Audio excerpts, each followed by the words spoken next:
as the topic, it's on the gender. So when we talk about gender vulnerabilities, it's just not about just, it's a larger social group or division. So that's why I have divided my talk. Okay, the content I have divided into four broad categories or sections. One is to, first of all, set the stage, to try to conceptualize and also contextualize gender and gendered vulnerabilities. What does it mean, and how are these, first of all, how are gender spaces and the vulnerabilities actually even shaped? So, of course, vulnerabilities and capacities are two sides of a coin. So how are these shapes? This is what we want to conceptualize and contextualize.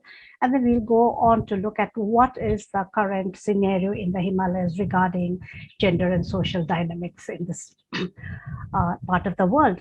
And then what exactly, or how are these gendered vulnerabilities manifested in the region, and what are the adaptations? And then we go on to, in the present scenario, what is the scenario? How is it changing? Because the gender landscape is changing, and how are they changing? Why are they changing?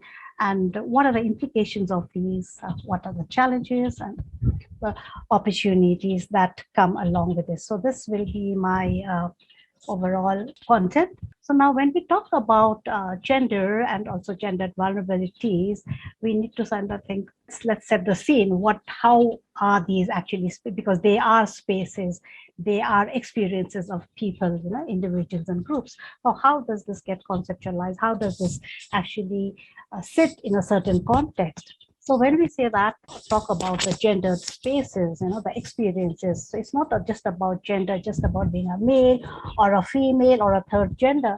There are a lot of other dimensions which cut across, link and interact with that whole concept of gender. And these are dimensions, whether it could be related to social, it can be related to geographical differences, but also the contextual, political, and the economic situations.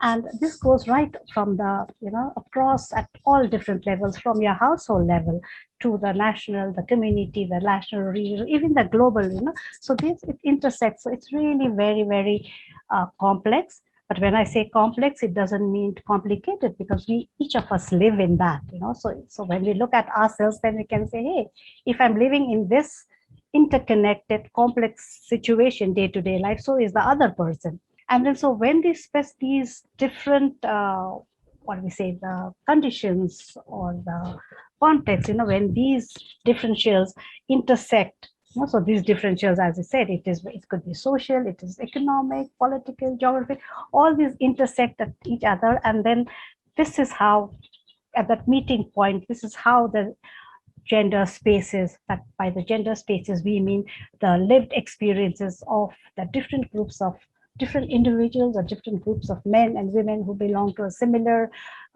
group. This is how it manifests. And this is where you have, the gender role or the gender responsibility or the gender space that we call. So when this all intersect, that is why we call it intersectionality. So we cannot look at gender just as binary, male or female. Now there's a whole continuum of gender. It's just not being a male or a female.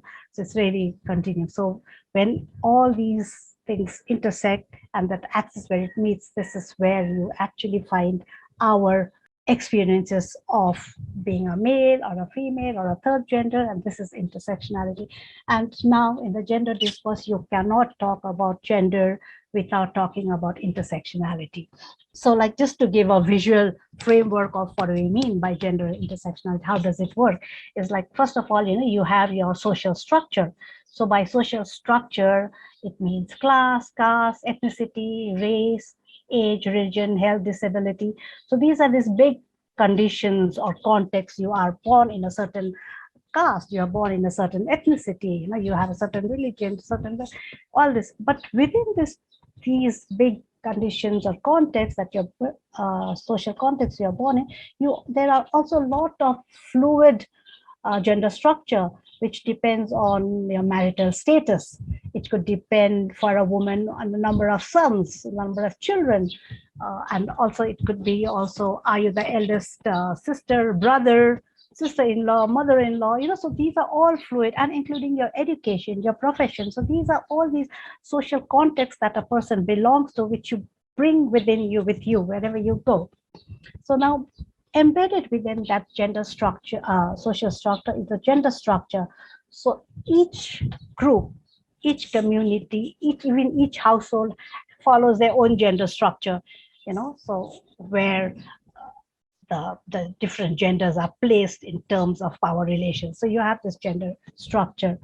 Now, these are very, very interlinked. They're very, very closely interlinked. Now, apart from the gender and social structure, as I said, you have the geographical setting, rural, urban, mountain, peri-urban, mountain, or the floodplains. So you have all these. And in fact, even now, if you put the global, situation, where do you belong, to the Western world, the Northern Hemisphere, Southern Hemisphere, East, West? So this whole geographical setting is there. And then you have the political environment.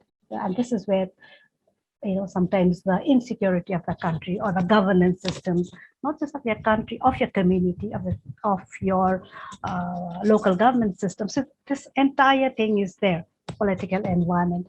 This comes in, and of course, the economic situation, again, right from your household to your country level, or sometimes even to the global level, because what's happening at the global, and now you can see with the war, it's not affecting just Ukraine and Russia, it's affecting us over here.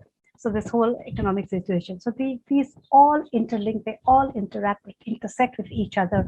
And then where this everything overlaps, that is where you have the manifestations of gendered experiences of being a male or a female or a third gender. What are you? Because it all is. So this is where we have to say that it's not just about a man and a woman. There's no binary of a male or a female experience. There is whole experience when it intersects with each other. So it's not every woman has the same gendered experience. Every man doesn't have the same gendered experience, or the same space to maneuver, to move, to adapt, to act. So now, so this is the gendered spaces, the gendered experience. Now, this is so closely linked with how the people, the groups of individuals, or the individuals of women and men, are vulnerable or not vulnerable, to what degree they are vulnerable. So depending on their degree of vulnerability is dependent, or is shapes their capacity or capability to adapt to any type of change, be it climatic or socioeconomic changes, which is happening so rapidly in today's world particularly. So when we talked about vulnerability, earlier, as I said, like till the 1980s, vulnerability was looked at purely from a very biophysical lens. That's the exposure to the hazards and the risks. But then slowly the paradigm began to shift from the mid-80s, particularly with writings of Haywood and Wisner. They really came about with social vulnerability idea, or the concept of social vulnerability. They said that, just because whatever any hazard happens, even that hazard has very different different implications to even a small group of people in one geographic area. So it's not that everybody in one geographic area has the same impacts of that vulnerability impacts. So this is realize, hey, it's not just the biophysical side. There's a lot of other sides, especially the social side, very deep social characteristics and features that really shape to what degree a group of individuals or an individual is vulnerable while the other is not. So that's how the whole concept of social vulnerability started. So as I said, so social vulnerability is not just about the biophysical aspect of biophysical hazards and what it brings, but it also brings into consideration what are the conditions, what are the social structures, that actually shapes or determines a person's, a group of people, or an individual's social status or position, where that person is situated at that particular moment that the hazard happens, right? So this is what all social vulnerability is. Now comes gender angle, because men and women, conventionally, as everybody knows, you have this conventional division of labor, gender division of labor. So along with gender division of roles or labor, you also have responsibilities. Now, since society has structured that gender structure, that men are supposed to do this, women are supposed to do this, and not that. They're supposed to behave this way, not this. So that there's this whole structure there. And because of this gendered division of labor and responsibility, obviously when a hazard happens, men and women do have differential experiences of that hazard. The way they experience, the way they respond is different. It's all because of this traditional or conventional division of labor based on gender. So this is, so, when we talk about social vulnerability, you cannot talk about gendered vulnerability. So, but then we have to keep in mind, again, gendered vulnerability doesn't mean a homogeneous, that all women, just because they are women, born as women, they face the same implications, they experience it the same way. Okay, because again, as you said, because gender, our roles, gendered roles, are legitimized by society, is accepted by society, the culture of that particular place at that particular time. So that actually shows, as we all know, gender roles and responsibilities, or the whole gender relation changes over time, and from different culture to culture, from society to society, even from household to household nowadays. So that is what we have to really keep in mind. So what we can say is that, if you can read that, it is, vulnerability is not just a big characteristic of one particular group or groups, but rather it's a condition that that group of people or that individual face because of this whole lot of set of conditions, that's which we call contextual condition, because it's context specific, and that can derive from the historical processes right till what is happening now at the current time, based on social structures that is actually prevalent now, the economic situation now of your family to your country to the whole region to the global, to the political situation and the environment. So it is, so you cannot say, okay, only this group faces this kind of vulnerability. It is a set, this entire group, just because they belong to one geographical location. There are other things, again, that is interacting with geographical location. The social structure might be different. So I'm just trying to repeat this again to just reiterate that it is just not characteristic of one particular group just because of whatever. They're not one particular, it's not a monolithic or a homogeneous group that face the same kind of vulnerability or the degree of vulnerability. So what we try to say is that ultimately the crux is that vulnerability is really ingrained or really embedded in the day-to-day power relations. The power relations we have, it is ultimately shaped by the entire social structure, because it's not just a biophysical hazard happens, but then how are we vulnerable? It's all the power relations that underpin society, from household to the global world. And of course, the political economy, which is so closely interlinked or shapes in a way a lot of the power relations that happen. So as we say, so how does gendered vulnerability manifest? Is that it's because of this complex and very interlinked factors.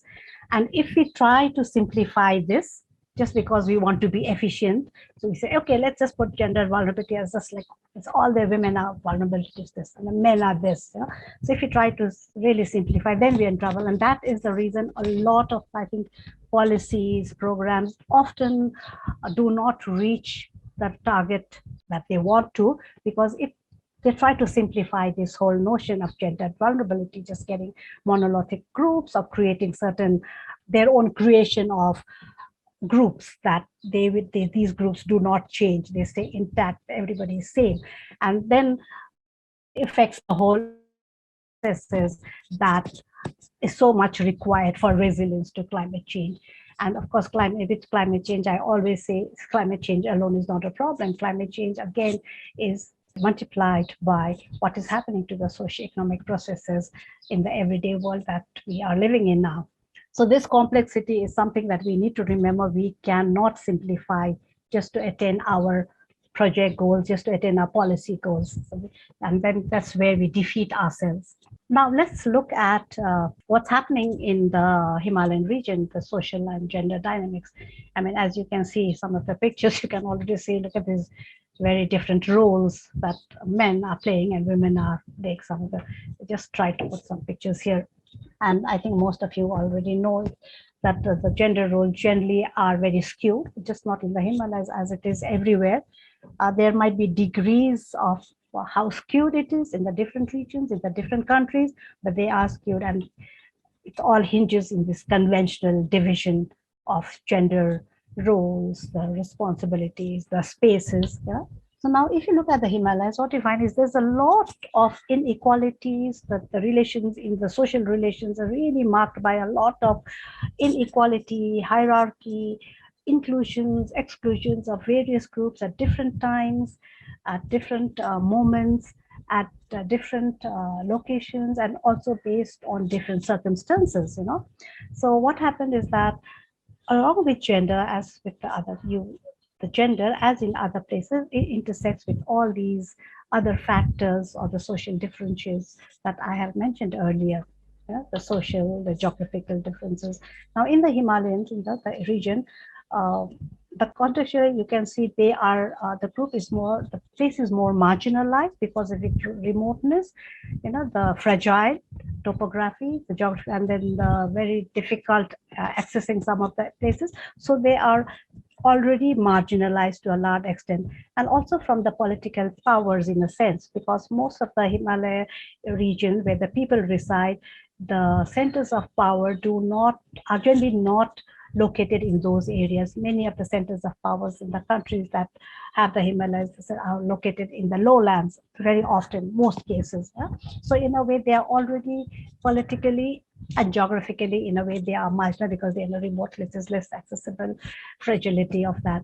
And on top of that, because of that, they're already poorer. This area is much poorer than relatively to other places, although they are very rich on natural resources. But because of the remoteness, the fragility of it, it's very difficult to actually get these where it can be capitalized.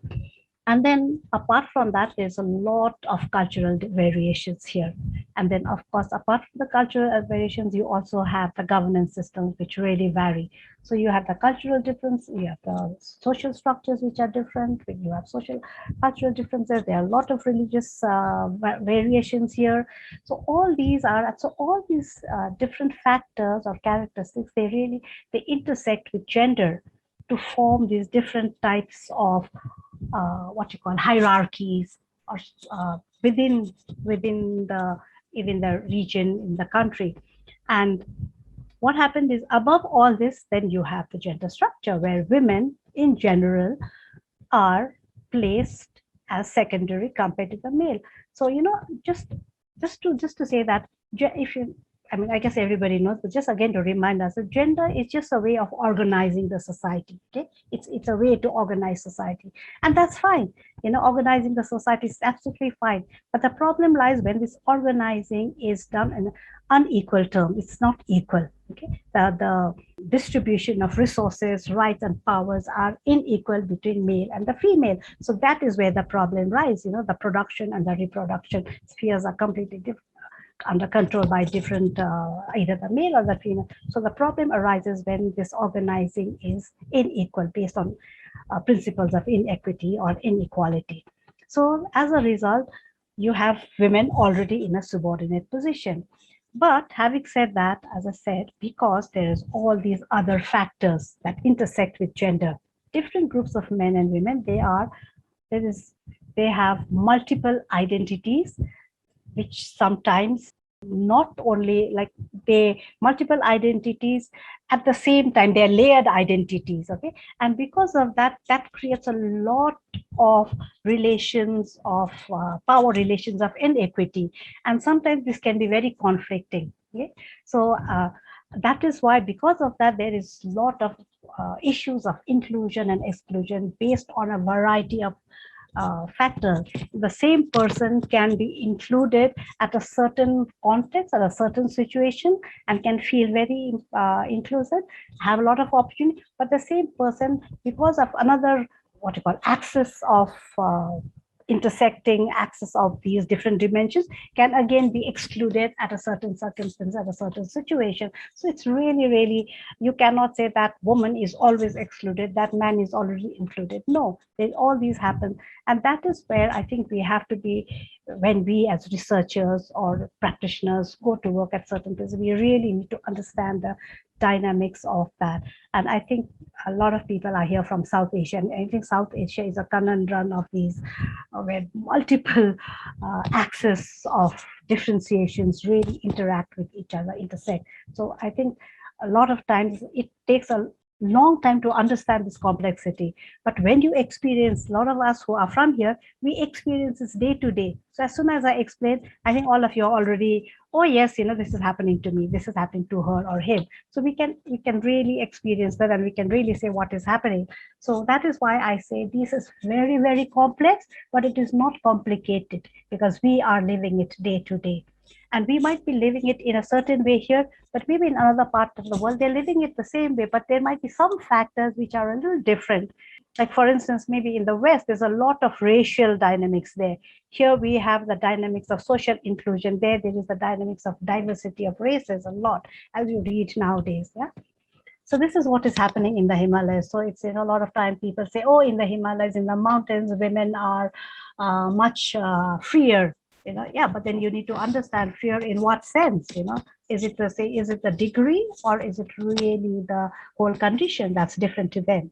So when we say, so there's a lot of difference, as I said, they are very marked by a lot of multiple, layered, coexisting, sometimes, overacting with overarching and overlapping relations, power relations, which brings about inequalities and hierarchies, exclusion and inclusion. But what we say, when we look at the national data, you look at, like, whether it's India, Nepal, Bhutan, wherever you look at, China, I'm just naming the countries that the Himalayas we're working on. When you look at the national data, you see that this kind of diversity and intersectionality is not at all reflected in the data, because the national data, it's all on national aggregates. And since the Himalayan region is like remoter, and maybe like in terms of land mass, it's smaller, this data always get overlapped. And I will give you an example. I am, like, my team right now, we are working on what we call the gender profile of the HKH area. So we've gone down to we could only reach down to the province or the state levels of all the Himalayan countries that we are working on. And although we're looking at only 4 big indicators, of course, there are some indicators under each, like the demography, looking at the literacy and education, looking at the employment, empowerment, and the political representation. Believe me, at that level, first of all, very difficult to get data. You just don't find that data in the national data bank that you try to look at, data center. So you really have to delve in. And so it has been taken us 3 years just to get those data, and still some are missing. And now to the second point, what happens? So all these differences are there, but when we do the policy makers or at the research, we always look at as if women in the mountains, or even for that matter, even men, are a big homogeneous, monolithic group, the mountain women. It's exactly like in the 80s and the 90s when it was said, like, the southern woman. Yeah. So not all southern women are same, have the same differences, have the same challenges. Similarly, that is what, again, everybody is lumped as mountain women. Now here again, that is what we're also finding. We already know, but again, to prove during this data that we're looking at, even within the own countries, and right now, see, we could not look at more of the social structure differences. We could only look at the geographical, in a way, some of the provinces or the states are remoter, some are little downstream, some are more closer to the urban areas, the centers of power. Even there, the data really speaks. There's so much of difference. The gender gap, either becomes wider or decreases. So you cannot have one lump of mountain women, or some people might say plains women, or whatever women. So this is what we need to look at. And if we want our policies to really target and prioritize plans and programs to get this gender gap or get resilience building, I think this is where we need to look at the data, because the data is really sadly missing in these kind of things, and it is not reflecting these realities, the real experiences of men and women, based on which we could actually have proper schemes, programs, and policies. Now, but overall, of course, as everybody knows, which is this is a very, I think, global situation. Despite these differences amongst men, amongst women, you do still find that women across all the socioeconomic groups, they are the ones who are more more affected because of this larger, structural gender-based inequalities. So they don't have the rights, they don't have the rights access, they don't have the control to resources, productive resources, nor to information, nor to even voices in the decision-making processes. So what happens is you find largely they are the ones who are less educated, who have less voice in any of the decision-making, and they're less represented anyway in any of the big decisions that actually even affect their daily lives. So that's the overall situation, but then we cannot generalize this. Yeah. Now, based on this understanding of what's happening, there's all these inequities, all these inclusions, all these hierarchies that happen. What's the situation? That's what's happening with climate change that's hitting. In many of our work, we've said, it really impacts the mountain area even more, because we're really at the face or the front lines of climate change here. So as we said, in the thing, we already have this big, already mentioned that these big features or conditions that shape the vulnerability, the geographical location in the country, as I said, the economy, the local economy or the global economy, the political situation, and all these are embedded within the gender and the social structure, because whatever this is, your gender and your social identity gives you a certain social space or a social positioning. And it is this positioning which actually accounts for what degree of vulnerability do you face, or what degree of capacity do you have. But apart from these big conditions that I've talked about, the social, geographical, political, gender structure and social structure, you also have, and these we call it the contextual condition, okay, because this is a context. It is a condition and it can be very contextual. But there are other driving forces that come, which I call the external driving forces. And these are, it could be the technological interventions that is really happening super fast in all the areas, and in the mountains also it's reached all these interventions, whether you call it the ICTs, vehicles, motor vehicles, the machinery, whatever you call it. And then the infrastructure development, oh my God, the way, as in every way, the Himalayas have not been spared. I mean, some are good, some are negative. And then urbanization, rapid urbanization that you hardly find. I mean, even the, you hardly say rural areas now, a lot of peri-urban areas are coming up, globalization, migration, and of course, all these has also changed people's aspirations, a lot of consumerism is coming in. So all these come and interact to actually shape your vulnerability and capacity. So as I said, that's the contextual condition, that's these where you belong, the economic, political situation, your gender structure, your gender, and then you have these external drivers of change. When they combine, that is when the individual or the group of individuals' degree of vulnerability is shaped. Now, and your capacity, because if you are in that process, you can take advantage of these things. Your capacity to adapt to the changes is stronger, is more.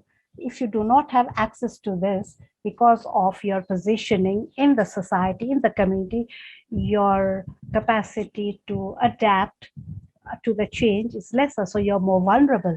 And now, why are we saying that these shape your vulnerability or capacity? Is because all these actually are the ones which really influence the options for livelihood that people have, the men and women have, which would give them the capacity to respond to the risk that the change has brought, whether it's the climatic change or the socioeconomic changes or the stressor. So that's why it is these one, because they really, I'm saying I've written influence, but they actually really shape what kind of capacity can you give, how can you, what is it that you can do to respond to this so that you are able to adapt or not adapt, to what degree. And then again, just to visualize that it's the same, all these are same, but then on top of these are the external drivers that are actually really influencing or shaping that. I mean, I've just mentioned these. This is what we found when we were doing a lot of a study, but there could be a lot of other things based on your area. But in our area, it is this. These are the major ones that actually shapes our vulnerabilities and capacities as a woman from a particular group, as a man from a particular group or a setting, or as a third gender, or name it, as a young woman, as an old woman, as an older man, or as a disabled person. So this is how it is shaped. Now, based on all this, what are these big gendered vulnerabilities and impacts that we are facing in the region? One is, of course, the biggest thing is the agricultural production.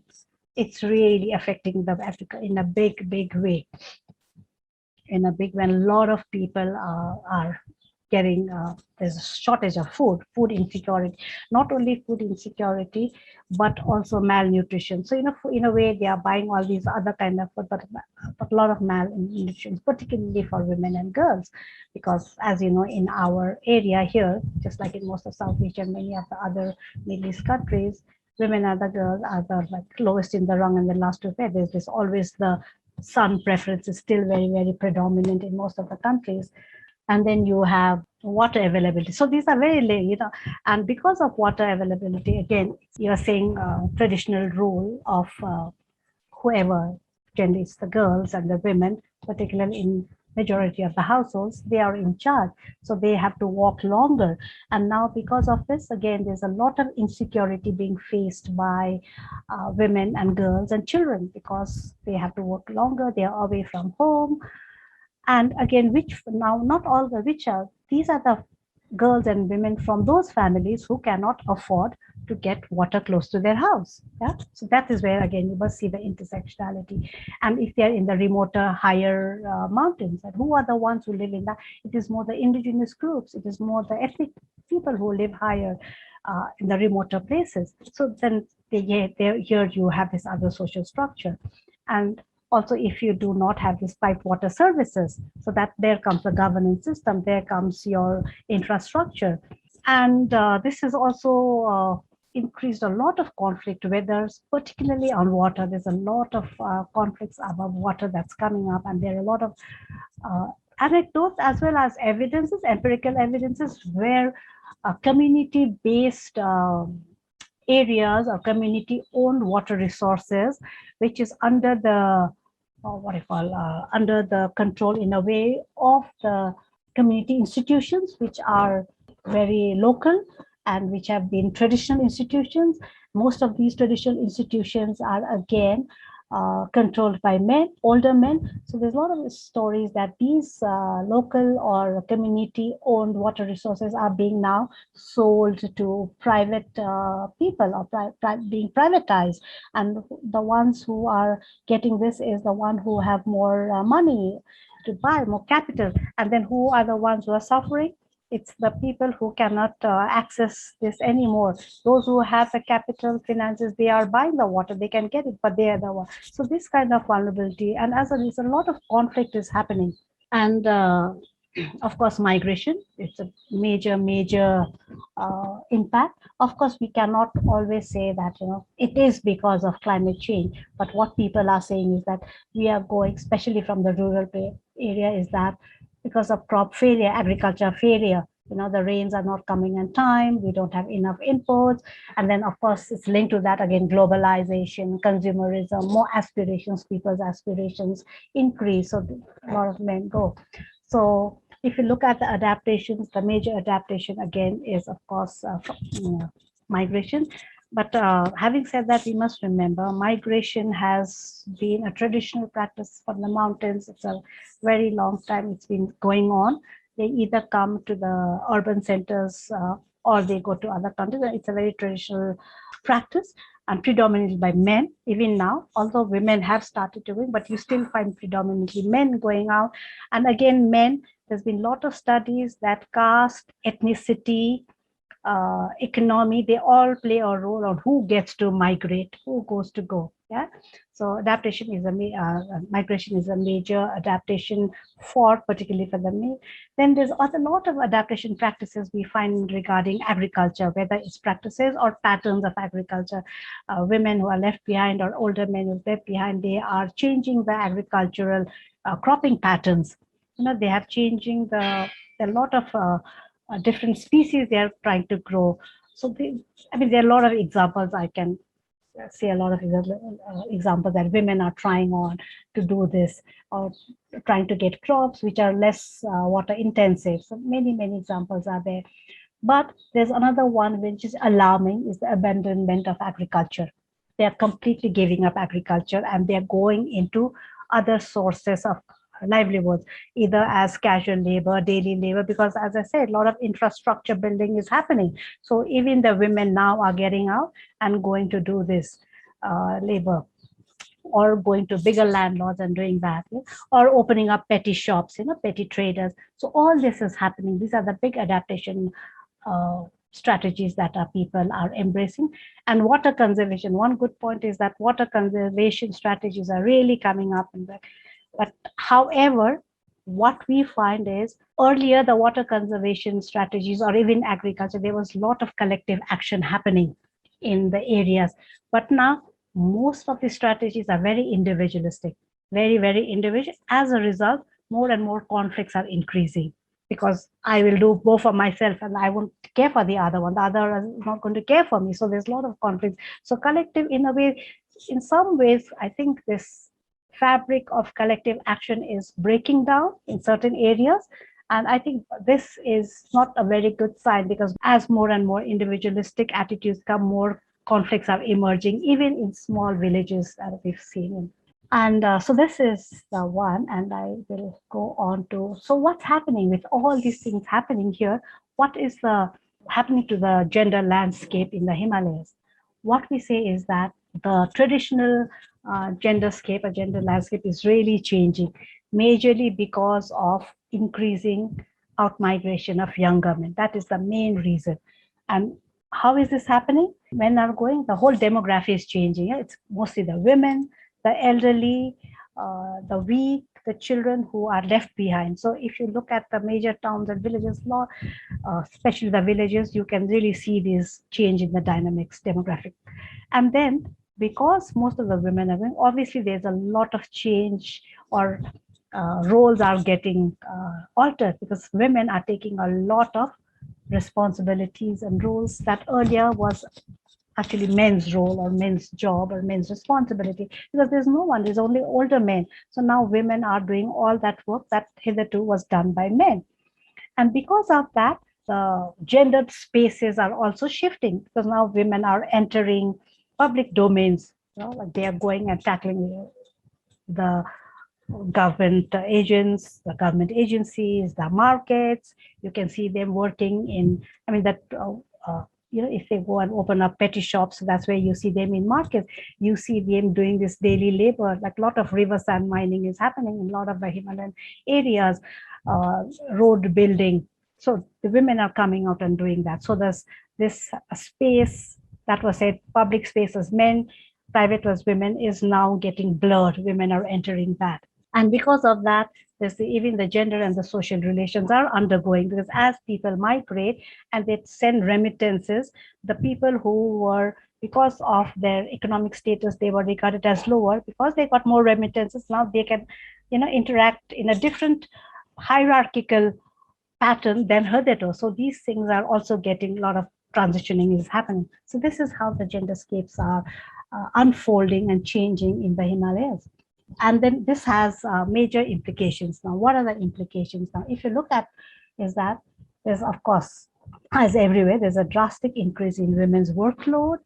And then because now women cannot do agriculture work, housework, working outside, and agricultural returns are less, a lot of agricultural land is being abandoned. Okay, because they're getting quick money. One is they're getting remittances. Second is if they go and work as a daily wage earner, they'll get the money immediately. But with agriculture, they don't know.